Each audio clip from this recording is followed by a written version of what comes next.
बांग्लादेश जो पाकिस्तान की राह पर चल पड़ा है, ऐसा इसलिए क्योंकि यहाँ कट्टरपंथी ताकतें पूरी तरीके से बेलगाम हो गई है। वहाँ हिंदुओं को चुन चुनकर निशाना बनाया जा रहा है और बांग्लादेश की सरकार है कि हिंदुओं की तरफ पीठ कर कर बैठी है। ये तस्वीर देखिए, ये नारेबाजी बंगबंधु के देश में हो रही है। यहाँ हिंदू हिंसा के केंद्र बिंदु बन गए हैं और पुलिस प्रशासन उन पर कार्रवाई कर रहा है जो हिंदुओं पर हो रहे अत्याचार को लेकर आवाज उठा रहा है। उन्हें गिरफ्तार किया जा रहा है और जेल भेजा जा रहा है। लेकिन क्यों?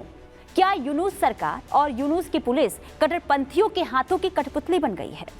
नमस्कार, मैं हूं आपके साथ पुनीता सिंह। रिपब्लिक भारत के डिजिटल प्लेटफॉर्म पर आप सभी का बहुत स्वागत है।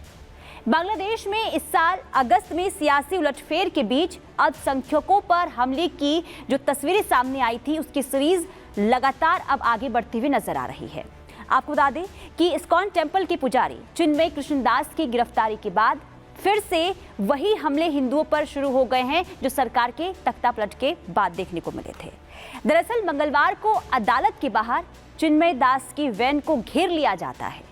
चटगांव में हजारों लोग अदालत परिसर में जमा हो गए और दास की रिहाई की मांग करने लगे।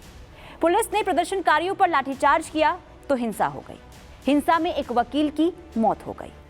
पहले आपको ये बता देते हैं कि आखिर चिन्मय दास की गिरफ्तारी क्यों की गई।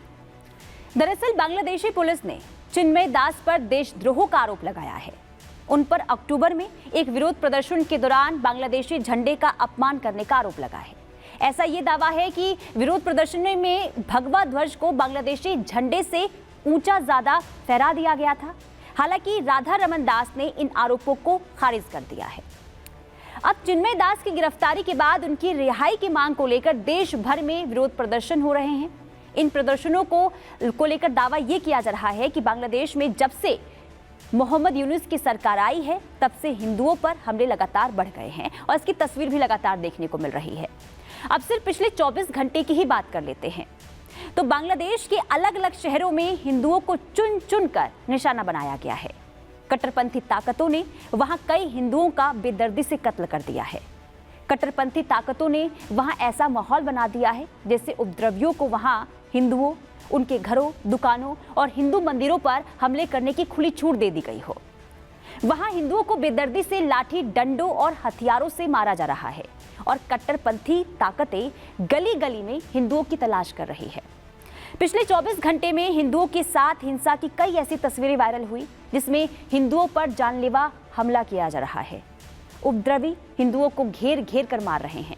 बहन बेटियों और महिलाओं के साथ अभद्रता की जा रही है और ये सब बांग्लादेश पुलिस प्रशासन की नाक के नीचे हो रहा है। शांति के नोबेल पुरस्कार विजेता यूनुस जो भाईचारे का नकाब पहनकर घूम रहे हैं और वो अब नकाब उतर गया है, क्योंकि जब खुद पर हो रहे अत्याचार को लेकर हिंदुओं ने आवाज बुलंद की तो पुलिस ने दमनकारी नीति अपना ली है। निहत्थे हिंदुओं पर आंसू गैस के गोले छोड़े जा रहे हैं। उससे भी मन नहीं भरा तो लाठीचार्ज भी किया जा रहा है जिसमें महिलाओं समेत सैकड़ों हिंदू घायल हुए हैं। लेकिन कट्टरपंथियों पर कोई कार्रवाई नहीं हो रही है। ये सब उस चटगांव में हो रहा है जहां करीब 25 लाख हिंदू रहते हैं, लेकिन उनकी रक्षा की जगह यूनुस सरकार कट्टरपंथियों के हाथ की कठपुतली बनती हुई नजर आ रही है। अब ऐसे में सवाल है कि हिंदुओं को लात और घूसों से क्यों पीटा जा रहा है? क्या ये सब यूनुस के इशारे पर हो रहा है? सवाल कई हैं, लेकिन इन सवालों के बीच जो बांग्लादेश में हो रहा है, इसे लेकर आपकी क्या राय है? आप किस तरीके से इस पूरे हमले को लेकर देख रहे हैं और यूनुस सरकार जिस तरीके से मूक बधिर बनकर बैठी हुई है, इसे लेकर आप क्या कहना चाहते हैं? हमें कमेंट सेक्शन में जरूर बताएं। फिलहाल के लिए इस वीडियो में इतना ही, लेकिन बाकी खबरों के लिए रिपब्लिक भारत के डिजिटल प्लेटफॉर्म पर आप बने रहें। नमस्कार।